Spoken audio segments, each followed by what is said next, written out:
Bismillahirrahmanirrahim. Makanya dikatakan oleh Ibnu Qayyim rahimahullahu taala bahwasanya an-najatu minan nar bimaghfiratillah, selamat dari neraka adalah karena ampunan Allah. Wa dukhulul jannah birahmatillah, masuk surga karena rahmat Allah.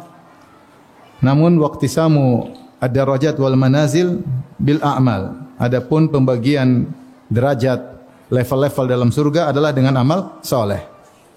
Saya ulangi, selamat karena apa? Ampunan Allah. Masuk surga karena rahmat Allah. Tapi level di akhirat yang menentukan adalah amal saleh.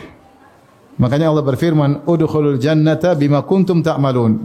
Masuklah kalian ke surga sesuai dengan berdasarkan amal soleh kalian. Demikian juga Allah berfirman, kulu washrabu hani'an bima aslaftum fil ayyamil khaliyah. Makanlah dengan senang-senang, minumlah dengan senang-senang di surga, bima aslaftum fil ayyamil khaliyah, dari amal soleh kalian pada hari-hari yang lalu, itu ketika di dunia. Lalu kita dapati bahwasanya para orang-orang salihin mereka berlomba-lomba untuk beramal saleh. Allah mengatakan was-sabiquna as-sabiqun ulaika humul muqarrabun. Dan orang yang duluan itulah orang yang didekatkan kepada Allah. Mereka berlomba-lomba untuk beramal saleh, duluan-duluanan. Dan Allah suruh untuk bersaing, kata Allah, wa fi dzalika falyatanafasil mutanafisun. Untuk urusan surga maka bersainglah. Dan ternyata pahala itu hak prerogatif Allah. Allah mau kasih pahala terserah Allah. Memang ada aturan bahwasanya minimal amal soleh pahalanya 10 kali lipat. Man jaa bil hasanati falahu asyru amsalihha. Kata Allah Subhanahu wa taala, siapa yang membawa kebaikan, satu kebaikan, maka bagi dia 10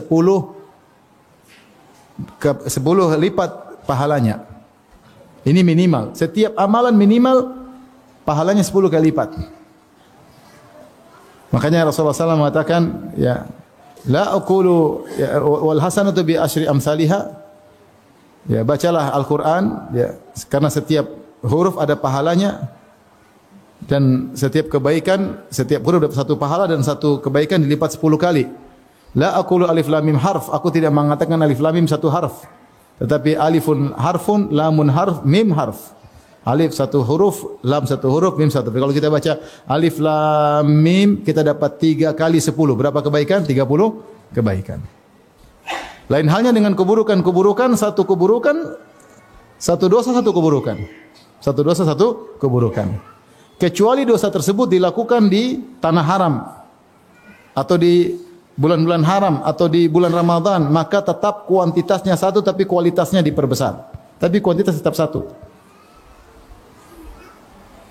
Lain dengan kebaikan di setiap saat minimal dilipat gandakan 10 kali lipat. Di waktu-waktu mulia seperti bulan-bulan haram, seperti Ramadan, seperti 10 awal Dzulhijjah, maka dilipat gandakan lagi, baik kuantitas maupun kualitas. Tapi hukum asal dosa itu satu dosa, keburukan cuma satu. Hukum asal satu kebaikan berapa kali lipat? 10, itu minimal. Kecuali infak fisabilillah. Infak fisabilillah minimal 700. Kalau amal soleh yang biasanya minimal 10. Man jaa bil hasanati falahu asyru amsalihha. Siapa yang melakukan kebajikan, satu kebajikan 10 kali lipat. Tapi kalau infak fisabilillah, mathalul ladzina yunfiquna amwalahum fi sabilillah kamathali habbatin ambatat sab'a sanabila fi kulli sumbulatin mi'atu habbah wallahu yudha'ifu liman yasha wallahu wasi'un alim. Dalam surat Al-Baqarah kata Allah Subhanahu wa taala, perumpamaan orang yang berinfak di jalan Allah fisabilillah, untuk jihad, untuk dakwah. Karena dakwah di antaranya jihad fisabilillah, untuk para penuntut ilmu. Kata Rasulullah sallallahu alaihi wasallam, man kharaja fi talabil ilmi huwa fisabilillah hatta yarji'. Siapa yang keluar untuk menuntut ilmu dari rumahnya, maka semuanya dia sedang fisabilillah sampai dia kembali. Oleh karenanya infak fisabilillah minimal 700 kali lipat. Allah berfirman, mathalul ladzina yunfiquna amwalan fisabilillah, perumpamaan orang yang menginfakkan hartanya jalan Allah, kamathali habbah, seperti biji ambatat sab'a sanabil, yang kemudian menumbuhkan 7 bulir, Fi kullu sumbulatin mi'atu habbah. Setiap bulir ada 100 biji. Jadi 7 kali 100 berapa? 700. 1 jadi 700. Wallahu yudha'ifu liman yasha. Allah lipat gandakan terserah yang Allah kehendaki. Apakah 700 maksimal enggak? Ila adhafin katsira, lebih daripada itu. Terserah Allah. Ini kebaikan. Beda dengan kezaliman, kemaksiatan, 1 dapat 1. Kalau kebaikan terserah Allah. Allah mau kasih amal sedikit pahalanya gede, terserah Allah. Kenapa protes? Terserah Allah. Yang jelas aturannya minimal 10, kalau infak fisabilillah minimal berapa? 700. Contoh seperti sabar, Allah mengatakan ya, innama yuwaffas sabiruna ajran bighairi hisab. Sabar pahalanya tanpa batas. Banyak. Memaafkan pahalanya juga luar biasa. Kata Allah, faman afa wa aslaha fa ajru 'ala Allah. Siapa yang maafkan dan membuat kebaikan, pahalanya si Allah. Terserah Allah mau kasih berapa. Bisa jadi keluar kaidah. Makanya sering-sering maafkan istri. Istri sering-sering maafin apa? Suami. Dari situ ketika kita tahu bahwasanya pahala itu hak pribadi Allah, tidak ada yang bisa atur-atur, maka kita beramal. Meskipun mungkin menurut pandangan kita kecil, rendah. Tapi urusan pahala, urusan Allah. Mau besarin, tidak ada yang bisa protes. Oleh karenanya, Nabi SAW tentu menyuruh kita beramal sebanyak-banyaknya. Tetapi, bukan berarti kita meremehkan amal sedikit. Kata Nabi, beramallah. Seperti contoh, Rasulullah SAW bersabda, ini motivasi Nabi. Untuk tidak meremehkan amal apapun. Kita beramal meskipun sedikit-sedikit. Sedikit, tapi kalau variatif lama-lama banyak atau tidak? Banyak.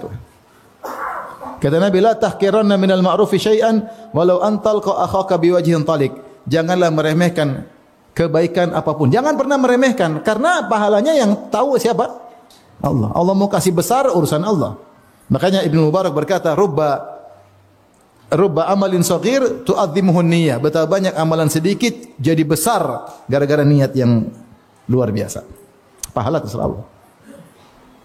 Maka Rasulullah mengatakan jangan pernah meremehkan amal apapun. Walau antalqa akhaka biwajhin talik, meskipun hanya sekedar tersenyum ketika ketemu saudara. Antum senyum, tapi ingat senyum karena Allah ya. Bukan senyum karena ada udang di balik batu. Bukan senyum karena menggoda akhwat, apalagi menggoda istri orang. Ittaqillah. Enggak boleh. Kalau senyum karena dia seorang mukmin, saya seorang mukmin. Senyum karena ingin menyebarkan akhlak. Semakin banyak kita senyumi, banyak pahala enggak? Banyak. Makanya Rasulullah berkata, innaka lan tasa'an nas, innakum lan tasa'un nas bi amwalikum. Kalian tidak bisa meliputi manusia dengan harta kalian. Kita mau sedekah sama orang banyak, 1000 orang, enggak mampu, duit enggak cukup. Taruhlah mampu. Bagaimana kalau 1 juta orang? Enggak mampu. Walakin yasa'ahum bastul wajhi, tapi kalian bisa meliputi mereka dengan senyuman. Antum bisa senyum di depan 1 juta orang, bisa enggak? Mau 1 miliar orang senyum bisa. Tinggal senyum aja. Yang melihat senyum kita. Jadi pahala banyak. Orang lihat kita senyum semua senang. Dapat pahala enggak? Jangan remehkan, kata Nabi, senyum. Senyum kalau kali 100, kita senyum 100 orang, banyak nih lama-lama. Tapi jangan tebar pesona, bikin fitnah ya. Mau saya ini contoh, Rasulullah jangan mengatakan jangan remehkan, karena pahala urusan Tuhan, urusan Allah. Benar ada dalil-dalil, oh ini pahalanya gede, ini pahalanya kecil. Ini hukum asal. Terkadang Allah ingin besarin, yang ini terserah Allah. Oleh karena jangan pernah meremehkan amal sedikit pun. Karena setiap amalan, setiap senyum ada pahalanya dan akan mempengaruhi status ekonomimu di hari kiamat kelak. Mempengaruhi status kebahagiaanmu di hari kiamat kelak. Rasulullah berfirman, "Faman ya'mal mithqala dzarratin khairan yarah." Siapa yang melakukan kebaikan meskipun seringan zarrah, dia akan lihat hasilnya. Zarrah itu apa? Zarrah itu adalah ungkapan orang Arab menunjukkan yang paling ringan. Ada yang mengatakan zarrah adalah semut kecil. Semut kecil kalau ditimbang mungkin enggak terdeteksi timbangannya. Saking kecilnya. Ada yang mengatakan zarrah adalah kalau kau pukul tanah terus kau bersihkan ada debu, satu namanya zarrah. Saking kecilnya. Ada yang mengatakan zarrah adalah partikel yang kalau kau buka jendela lihat masuk cahaya yang kecil-kecil namanya zarrah. Intinya itu kalau kau ambil partikel kecil tersebut taruh di timbangan, ada terdeteksi enggak? Enggak. Tapi kalau Allah terdeteksi dan ada balasannya. Dan balasan itu pasti mempengaruhi nasibmu di akhirat, di alam barzah. Berpengaruh di akhirat juga berpengaruh. Kata Nabi, jangan meremehkan kebaikan apapun meskipun sekedar tersenyum. Kata Rasulullah SAW, tabassumuka fi wajhi akhika sadaqah. Senyum di hadapan wajah saudaramu adalah apa? Sedekah. Ini contoh, jangan remehkan. Rasulullah suruh jangan ngeremehkan, berarti dia beramal meskipun kelihatannya sedikit, meskipun kecil, jangan remehkan. Rasulullah larang dan Rasulullah menggunakan la nahi dengan nun taukid, la tahkiranna. Kalau bahasa Indonesia artinya jangan sekali-sekali, jangan pernah meremehkan kebaikan sedikit pun. Contoh lagi Rasulullah SAW mengatakan, ya, fattaqun nara walau bi syiqqit tamrah. Jagalah diri kalian dari neraka meskipun hanya bersedekah sepenggal korma. Sepenggal korma berapa nilainya? Enggak ada nilainya. Tapi kalau kau tidak punya apa-apa kecuali itu, jangan pernah meremehkan. Ini bisa jadi menyelamatkan kau dari neraka jahanam. Kalau tidak ada fungsinya, kenapa Nabi motivasi? Nabi mengatakan, jangan jagalah diri kalian meskipun dengan bersedekah sepenggal korma. Berarti sepenggal korma bisa menyelamatkan dari neraka atau tidak? Bisa. Kalau enggak bisa, ngapain Nabi bilang begitu? Tapi serahkan sama Allah, Allah yang tahu. Sepenggal korma bisa saja dengan ketulusan luar biasa, dengan sebab tertentu bisa menyelamatkan kau dari neraka.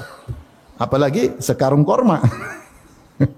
Ini bukan Nabi ngajarin untuk pelit, enggak. Tapi kalau kau tidak punya apa-apa, kalau kau belum terbiasa bersedekah kecuali baru sepenggal, lakukan aja dulu. Lakukan aja dulu, jangan pernah meremehkan. Hidup cuma sebentar, umur kita cuma sebentar. Enggak ada yang tahu kita hidup sampai kapan. Ya, yang bisa kita lakukan, lakukan. Contoh Rasulullah SAW sebutkan tentang cabang-cabang keimanan. Kata Rasulullah SAW, al-imanu bid'un wa sab'una syu'bah. A'laha kalimatul la ilaha illallah adnaha imatatul adha anit thariq. Saya ingin sampaikan hal ini, perhatikan. Rasulullah mengatakan iman itu 70 sekian cabang.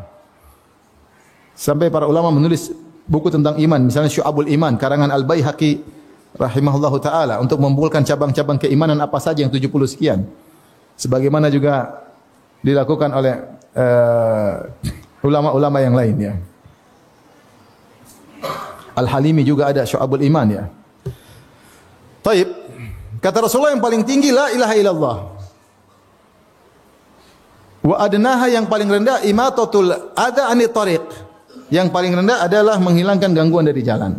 Mudahlah, ada besi kita senggol masukin ke, atau ada kita ambil taruh di tempat sampah. Atau ada batu kita tendang ke samping biar enggak dilihat. Kan gampang, apa susahnya cuma begini aja dong. Cuma senang gini, apa susahnya? Enggak ada susahnya. Ini paling rendah. Paling rendah secara aturan benar. Dalam Islam ada apa namanya? Skala prioritas benar. Yang paling tinggi adalah Allah dengan konsekuensinya paling rendah menghilangkan gangguan dari jalan. Tapi ternyata menghilangkan gangguan dari jalan ini pernah bikin orang masuk surga. Yang menurut kita rendah secara urutan rendah, tapi ternyata dalam hadis yang lain Rasulullah sebutkan ada seorang mukmin berjalan, dia lihat gusnus sajarah. Gusnus sajarah ada dahan di tengah jalan. Maka dia mengatakan la yu'dzil mu'minin, jangan sampai dahan ini mengganggu kaum mukmin, maka dia pun singkirkan dari tengah jalan, dia pinggirkan. Allah ampuni dia, Allah masuk dalam surga. Bayangkan. Padahal ini dia melakukan cabang keimanan yang paling apa? Yang paling rendah. Ingin saya tekankan bahwasanya ukuran pahala urusan siapa? Allah. Yang penting kita berbuat. Yang bisa kita lakukan, kita lakukan. Bisa senyum ya senyum aja. Masih pelit ya sudah senyum aja dulu. Ada pengemis minta duit, kita pelit. Senyum aja dulu. Nanti kalau dia punya duit baru pokoknya jangan remehkan amal soleh. Jangan remehkan amal soleh. Sampai Rasulullah SAW kasih contoh-contoh yang menurut kita remehkan, ternyata Rasulullah perhatian. Contoh Rasulullah SAW mengatakan, "Idza tabakhta fa'akthir ma'aha. Idza taqbata al-maraq fa'akthir ma'ahu." Ya, kalau kau lagi masak, ya, daging misalnya, kau tidak punya daging cuma sedikit, perbanyakin airnya. Buat apa? Untuk dibagi-bagi ke tetangga.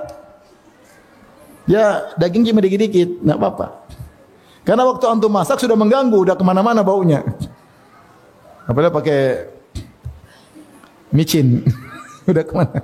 Ya supaya setelah terganggu kemudian terobati, antum kasih meskipun dagingnya cuma apa? Sedikit. Maaf ya cuma segini.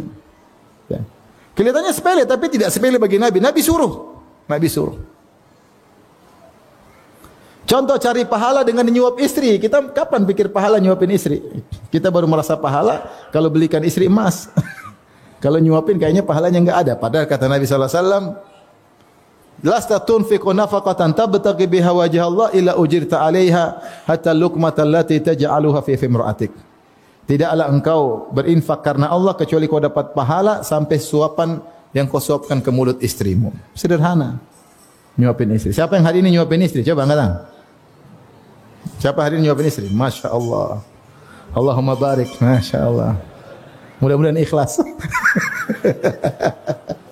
Cuma satu orang aja. Yang lain kemana aja? Belum punya istri. Subhanallah. Dapat pahala nyuapin istri. Niat karena Allah Subhanahu wa taala.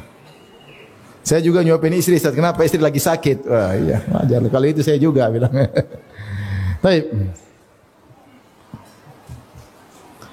Contoh Rasulullah menyuruh kita perhatian, bahkan Allah menyuruh kita untuk bertutur kata yang baik. Kata Allah, "Wa qulu lin-nasi husna." Ucapkanlah kata-kata yang baik kepada manusia.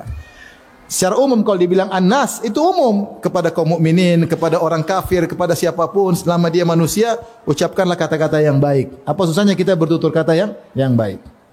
Kita disuruh mikir dulu. Rasulullah berkata, "Wal kalimatu thayyibatu shadaqah." Kata-kata yang baik adalah sedekah. Kita terkadang menyepelekan perkataan. Ngomong nyinyir, ngomong nyinggung, ngomong merendahkan, ngomong kok nyelekit, kok enggak enak banget omongannya. Komentar juga begitu. Kalau komentar di grup bikin sakit hati anggota grup semuanya. Mau dikeluarkan, ternyata dia admin grupnya.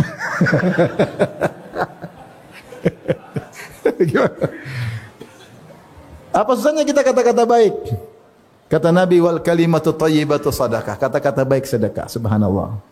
Tidak bisa kita sedekah tiap hari sama istri, ngomong sama istri dengan baik. "Sayang, gimana kabarnya? Gimana kamu hari ini? Gimana status ekonomi hari ini?" "Mana sayang, sudah baca Quran belum? Abi kangen dengar suaramu." Masya Allah, kan enak. Kata-kata baik, menghargai perasaan istri, milih kata-kata sebelum ngomong sama istri, dapat pahala. Sama anak-anak juga demikian. Ucapan kata-kata yang menyenangkan anak-anak, niat karena Allah, dapat pahala enggak? Pahala. Sedikit, jadi banyak. Sedikit ini pun pahalanya belum tentu sedikit. Pahala kan saya bilang tadi hak prerogatif siapa? Allah. Hak istimewa Allah. Enggak ada yang mau protes-protes, ya Allah mau kasih pahala terserah Allah Subhanahu wa taala. Mau sebanyak apapun terserah Allah Subhanahu wa taala.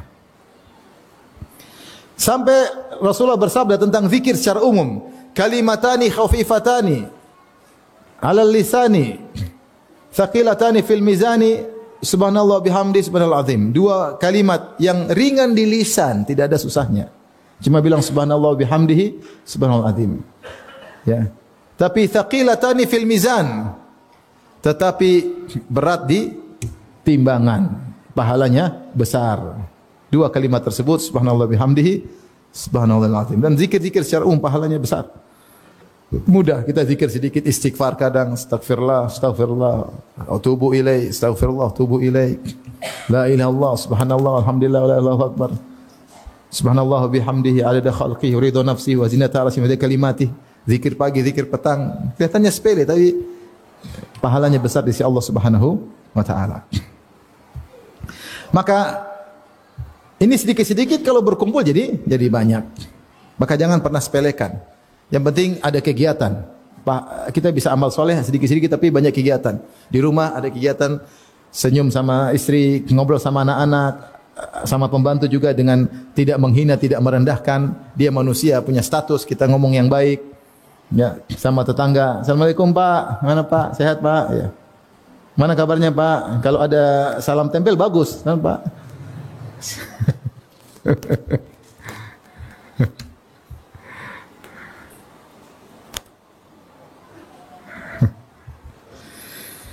Subhanallah ya. Sedikit jadi banyak.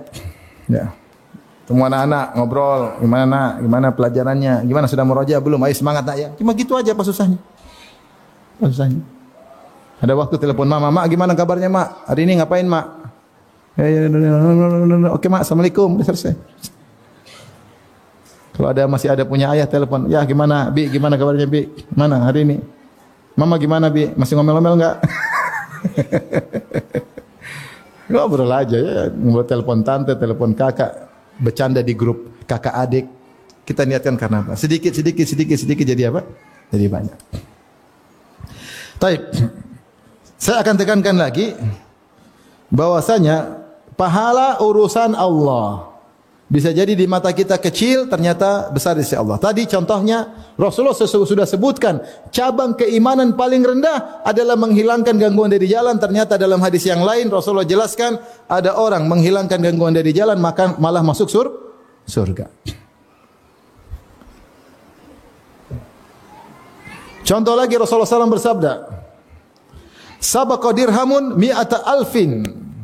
Satu keping dirham mengalahkan 100.000 keping dirham. Satu keping dirham yang dikeluarkan bisa mengalahkan 100.000 keping dirham. Kok bisa demikian? Sahabat bertanya. Kata Rasulullah, kana li rajulin dirhamani. Ada seorang miskin. Dia cuma punya 2 dirham. Cuma 2 dirham. Dia punya harta cuma 2 dirham. Fatasaddaqa ajwadahuma. Dirham dulu kan perak yang ditempa. Dia lihat dirham 2. Oh, ini yang paling bagus bentuknya, tempaannya lebih rapi. Fatasaddaqa ajwadahuma, maka dia pilih mana yang paling baik kemudian dia sedekahkan. Yang logamnya kurang bagus buat dia simpan. Ini yang disedekah 1 dirham. Berarti dia punya dirham cuma berapa? 2 keping dirham. 1 disedekahkan yang paling baik, 1 dia simpan. Wa antalaqa rajulun ila ardi malihi atau irdi malihi fa akhadha minha mi'ata alfin fatasaddaqa. Yang satunya dia pulang ke rumah harta segudang. Terus dia ambil 100.000 keping. Terus dia sedekahkan. Mana paling lebih banyak? Yang pertama. Kok bisa Ustaz? Mending kita jadi orang miskin Ustaz. Kata para ulama, orang ini miskin. Ketika dia bersedekah dengan 1 dirham, dia bersedekah dengan setengah hartanya. Oleh karenanya Allah menilai pahala terkadang dari kuantitas, secara kuantitas, terkadang dari persen harta yang dia miliki. Ini 1 dirham bukan sedikit bagi dia karena dia telah berinfak dengan setengah hartanya. Sedangkan si kaya ini ketika dia mengeluarkan 100.000 dirham tidak mengubah hartanya sama sekali. Karena hartanya jutaan dirham. Mana lebih banyak pahalanya? Kata Nabi yang pertama, ini lebih dahuluan menang. Maksudnya pahala urusan siapa? Urusan Allah. Kelihatannya sepele tapi ternyata besar di sisi Allah Subhanahu wa taala. Contoh lagi kisah wanita pezina yang beri minum kepada seekor anjing. Bainama kalbun yutifu bi raqiyatin kada yaqtulul atash isra'athu baghirun baghaya bani Israil. Ada seekor anjing kehausan muter-muter di sebuah sumur. Dia lagi haus sampai jilat-jilat pasir. Depan dia ada air cuma dia enggak bisa nyemplung. Kalau nyemplung enggak bisa keluar, selesai. Ya, innalillahi wa inna ilaihi raji'un. Akhirnya dia muter-muter aja. Tiba-tiba ada wanita pezina dari wanita Bani Israel, kasihan lihat dia. Maka dia pun turun, fanazat muqah, dia lepas sepatunya, dia ambil air, fasaqathu, dia beri minum kepada anjing tersebut, faghafarallahu laha bihi. Maka Allah ampuni dosa-dosanya gara-gara itu, subhanallah. Allah mau ngampuni terserah gara-gara perkara sepele, terserah Allah. Yang penting kamu berbuat apa? Amal soleh. Urusan pahala urusan Allah.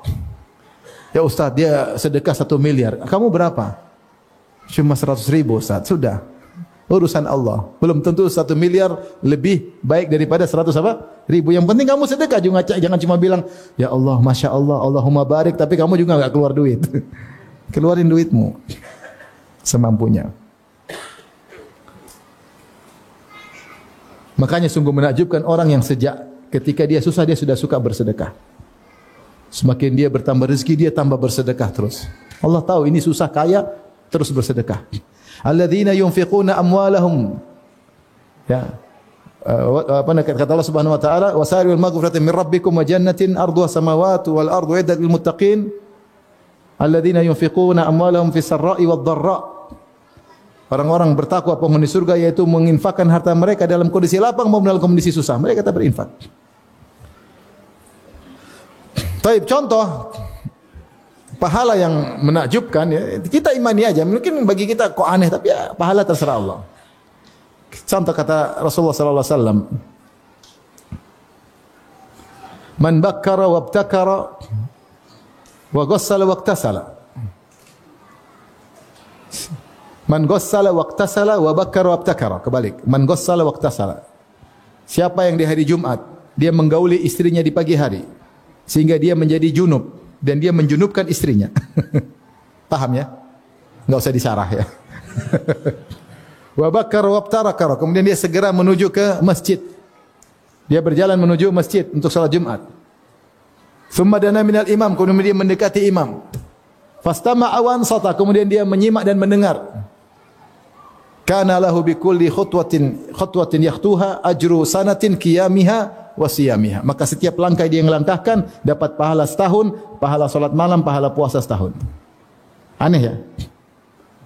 Syaratnya mudah, menyenangkan, pahalanya besar.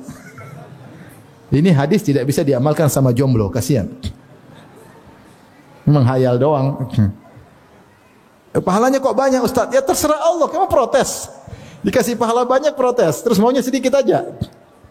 Ya ada senangnya, ada beratnya. Pagi-pagi mestinya, bukan jam 11 mau azan baru begitu, enggak.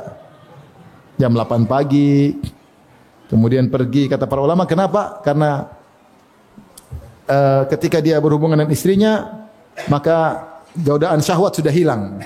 Sehingga dia lebih konsen untuk beribadah kepada Allah Subhanahu wa taala. Dia berjalan mungkin melewati berbagai macam pemandangan. Dia bisa konsen sampai ke masjid, kemudian dia baca Quran, salat sampai menunggu imam datang. Pahalanya luar biasa.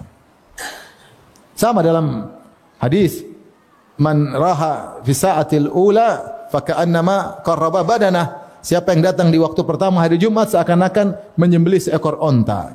Siapa yang datang ke waktu kedua seakan-akan menyembelih seekor sapi.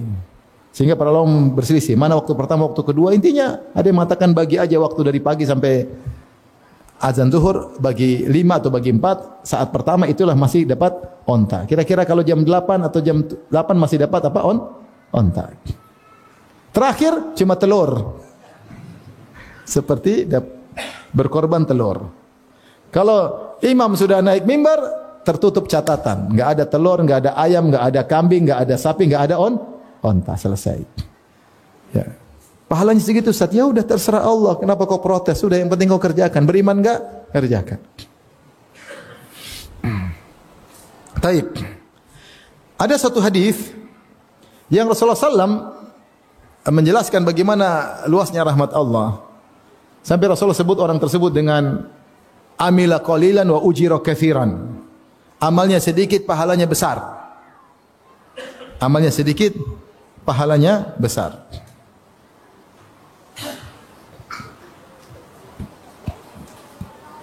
Dalam Sahih Al-Bukhari, Anil Bara' bin Azib radhiyallahu anhu, dari Al-Bara' bin Azib. Dia berkata, Atan Nabiyya sallallahu alaihi wasallam rajulun muqanna. Ada seorang datang menemui Nabi, yaitu seorang menutup wajahnya dengan besi, yaitu pakai helm besi karena perang. Faqala ya Rasulullah, tiba-tiba datang menemui Nabi, ini mau perang. Dia berkata, uqatil au uslim. Ya Rasulullah, saya perang atau saya masuk Islam dulu. Dia belum masuk Islam, masih kafir. Uqatil au uslim, saya perang atau saya masuk Islam. Kata Rasulullah SAW, qala aslim thumma qatil. Masuk Islam dulu baru berperang. Masuk Islam dulu baru berperang. Fa aslama, maka dia pun masuk Islam. Thumma qatala, kemudian dia masuk dalam medan pertempuran. Fa qutila, kemudian dia terbunuh. Faqala Rasulullah sallallahu alaihi wasallam bersabda, amila qalilan wa ujira katsiran. Amalnya sedikit, pahalanya banyak. Ternyata dia masuk apa? Surga. Dia ini masuk perang belum sujud, meskipun sekali apa? Sujud. Subhanallah. Umur Islamnya sebentar. Belum ada sehari. Tapi langsung masuk apa? Surga. Ada orang-orang seperti ini, amalnya sedikit, sebentar tapi luar biasa, masuk surga. Contoh, siapa lagi yang semisal ini? Amr bin Thabit bin Waqsh al-Ansari yang dikenal dengan Usairim. Usairim dari Bani Abdul Ashhal, dari kalangan Ansar. Ketika seluruh Banu Abdul Ashhal masuk Islam, cuma dia yang belum masuk Islam. Seluruh kerabatnya semua masuk Islam, dia aja yang belum masuk Islam. Kenapa bisa demikian? Ya. Disebutkan ya, bahwasanya dia ternyata punya praktek riba. Jadi dia praktek riba, dia tidak ingin masuk Islam. Kalau masuk Islam nanti riba haram. Maka dia ingin tetap dapat praktek apa riba, dapat untung. Teman-temannya semua sudah masuk Islam sebelum Nabi berhijrah. Dia baru masuk Islam pada tahun 3 Hijriah. Jadi dia terlambat masuk Islam mungkin 4 tahun. Teman-temannya semua sudah menjalankan Islam selama 4 tahun. Dengan sholat, dengan puasa, dengan jihad dalam perang Badar, mungkin dengan sebagian mereka ikut perang Badar, ya, sedekah dan macam-macamnya. Dia belum mau karena masih ingin praktek apa? Riba.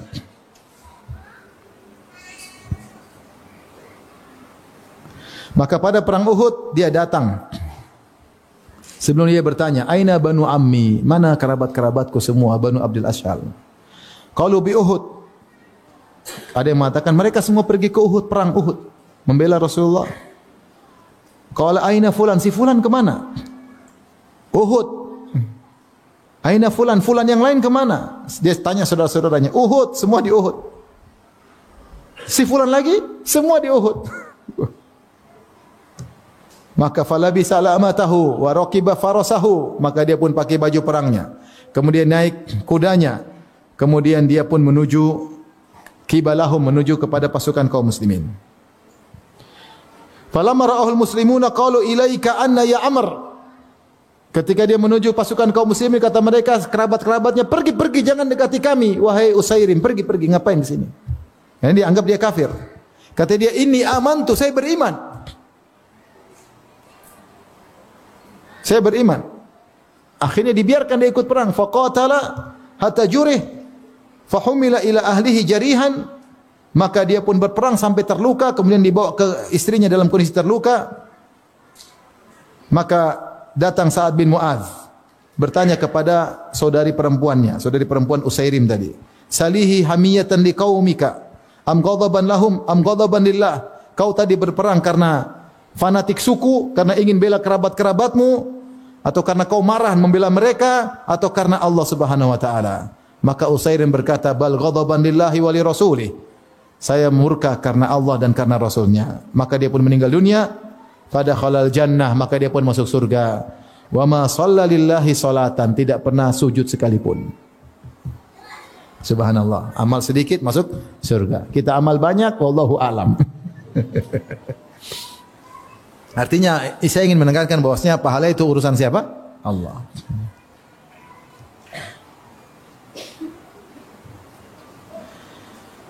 Kemudian juga dalam kisah yang lain, ini dalil bahwasanya ya, orang kalau mau perang harus Islam dulu. Kalau perang belum Islam tidak ada faedahnya.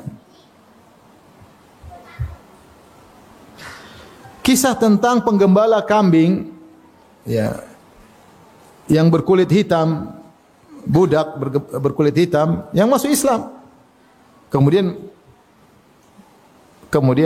meninggal, kemudian masuk surga. Ya.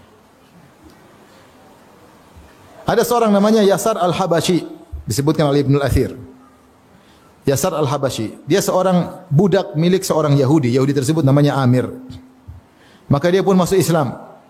Ketika Rasulullah SAW mengepung Khaybar, maka dia pun mati syahid dalam perang tersebut. Ada yang mengatakan namanya Yasar, ada yang mengatakan Aslam. Ya. Adapun kisahnya diriwayatkan oleh Ibnu Hisham dalam Sirah dan juga Al-Baihaqi dalam Dalailun Nubuwah dan Zahabi dalam Tarikhul Islam, dan juga disebut Ibnu Qayyim dalam Zadul Ma'ad. Dari Jabir bin Abdullah radhiyallahu anhuma, beliau berkata, "Kunna ma'a Rasulillah sallallahu alaihi wasallam fi ghazwati Khaybar." Kami sedang bersama Nabi dalam perang Khaybar. Itu memerangi orang Yahudi.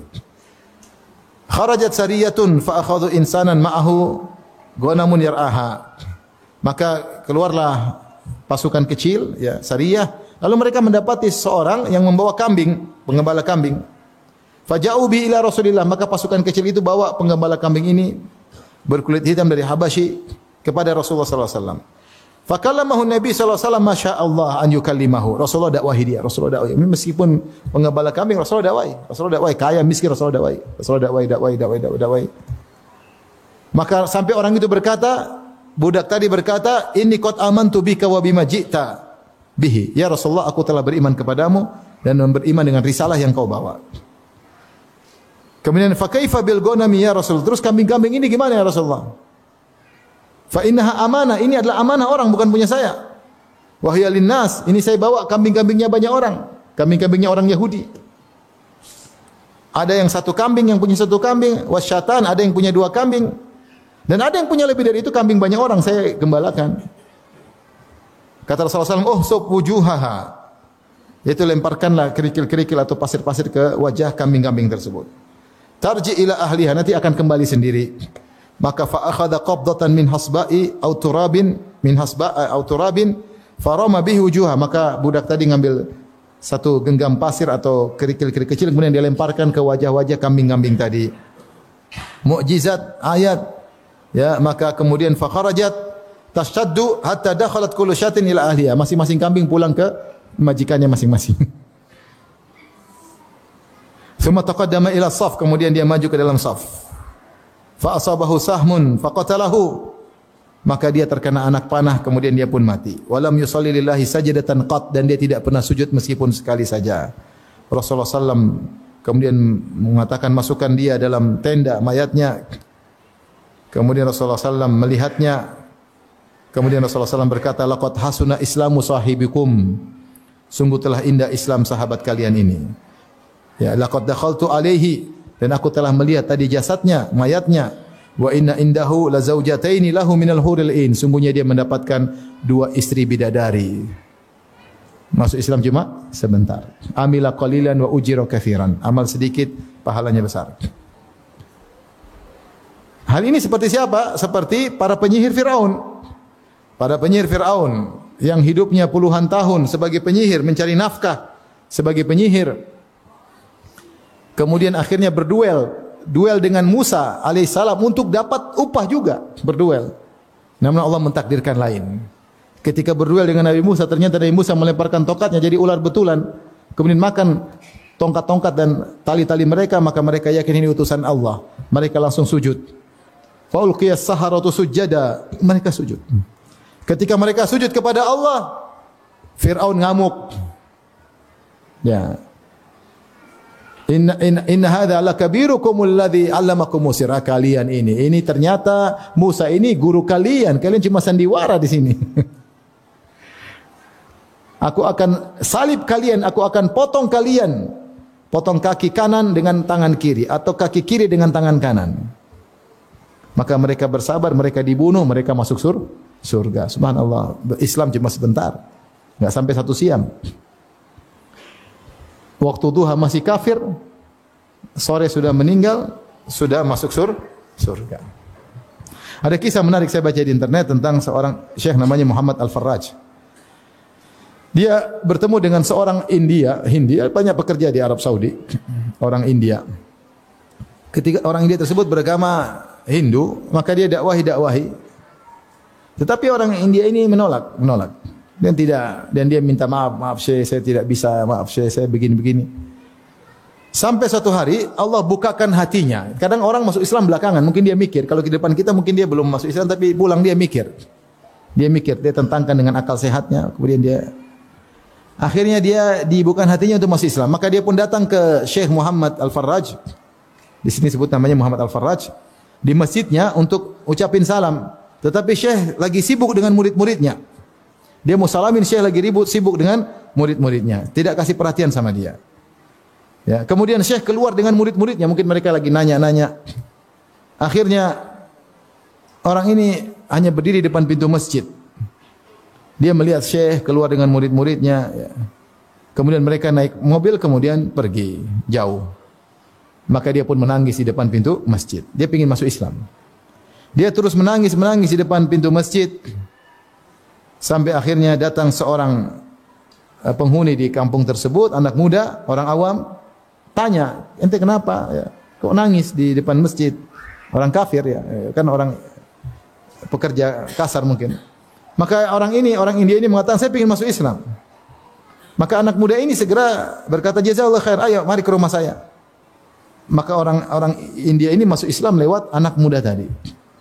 Kemudian diajar untuk berwudu, kemudian ditalkin syahadatain. Setelah selesai Islamnya, kemudian orang ini ya pergi. Waktu menjelang maghrib, dia pun balik ke kamarnya.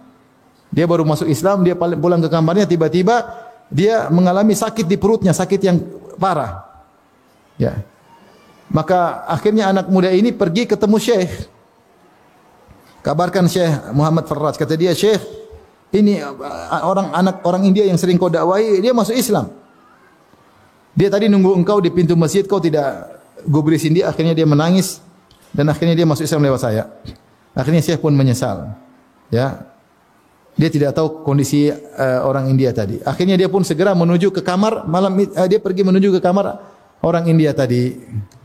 Ternyata teman-temannya bilang dia udah mati. Ternyata sakit tadi membuat dia apa? Mati. Dia baru masuk Islam sebentar, sakit perut, kemudian meninggal dunia. Belum ada amalan apa-apa. Amalannya baru nangis, baru masuk Islam, sakit perut, mati. Subhanallah. Akhirnya kata mereka dia sudah dibawa ke rumah sakit. Dijelaskan kalau itu dimasukkan ke rumah sakit. Ya. Akhirnya Syekh pun pergi ke rumah sakit, ke kulkas yang simpan mayat-mayat. Ya. Tapi pihak rumah sakit menolak. Ya. Safarah kedutaan India ingin dia dipulangkan ke mana? Ke India. Akhirnya Syekh bilang, ini orang sudah masuk Islam. Ya. Jangan dikirim ke India, nanti dibakar. Ya. Ini sudah masuk Islam dan ada bukti-buktinya. Ternyata rumah sakit menolak, enggak ada India. KTP-nya jelas, agamanya jelas, semuanya jelas, enggak bisa. Mereka tolak karena peraturan di sana ketat. Akhirnya Syekh Muhammad Farraj pun pergi menemui Syekh bin Baz rahimahullahu taala. Ketemu dengan Syekh bin Baz rahimahullahu taala. Kemudian dia menceritakan apa yang dialaminya, ingin mengeluarkan selamatkan orang ini tapi tidak bisa, mau dipulangkan ke negaranya. Akhirnya Syekh bin Baz tulis surat kepada penguasa, kepada pemerintah, agar orang ini diserahkan kepada kawan-kawan. Syekh bin Baz, Masya Allah, dia tulis. Akhirnya datang perintah untuk menyerahkan mayat tersebut kepada kawan-kawan karena dia sudah masuk Islam. Akhirnya tiba hari Jumat pagi, dan ini orang mau disolatkan setelah solat Jumat. Kebetulan khotibnya Syekh Muhammad Al-Farraj. Maka dia pun berkhutbah pada hari Jumat tersebut, ya, tentang orang-orang yang meninggal dan belum pernah sujud meskipun sekali dalam umur mereka, kemudian mereka masuk surga. Di khutbah pertama dia ceritakan kisah-kisah sahabat atau orang-orang yang masuk Islam belum sempat sujud kemudian meninggal dunia tapi masuk surga. Di khutbah kedua maka dia sebutkan tentang kisah laki-laki orang India ini. Kemudian dia katakan, sebentar lagi kalian akan menyolatkan lelaki ini. Akhirnya mereka solatkan. Subhanallah. Terkadang seorang amalnya sedikit, kemudian dengan izin Allah Subhanahu wa taala kemudian meninggal, kemudian masuk apa? Masuk surga. Makanya ini sebagai penguat bagi kita, ya. Bahwasanya untuk beramal saleh kita tidak perlu nanti kalau amalnya besar, apapun yang mudah bagi kita untuk kita beramal, maka kita lakukan. Meskipun hanya senyum, meskipun hanya sedekah 1.000, 2.000, 10.000, 100.000 yang ada yang mudah kita lakukan. Kita enggak tahu mana amal kita yang diberkahi oleh Allah. Kita enggak tahu mana amal kita yang merupakan sebab masuk surga. Kita enggak tahu mana amal kita yang mungkin sedikit ternyata sebab diampuni dosa-dosa kita yang bertumpuk-tumpuk. Maka jangan pernah meremehkan amal soleh apapun. Apapun yang Allah kasih hidayah kepada kita, kita tiba-tiba berniat untuk beramal soleh, segera lakukan. Jangan pernah tunda-tunda. Meskipun hal tersebut hal yang kecil. Karena saya katakan tadi, urusan pahala adalah urusan Allah Subhanahu wa taala. Demikian saja ikhwan dan akhwat, sedikit ini yang saya sampaikan, memotivasi kita untuk tidak meremehkan amal soleh apapun. Jangan kita pandang kecil, ya. Karena meskipun kecil, urusan pahala urusan siapa? Allah Subhanahu wa taala. Dan kita tidak tahu mana amal yang merupakan sebab kita diampuni dan dimasukkan dalam surga. Wallahu taala alam bisawab.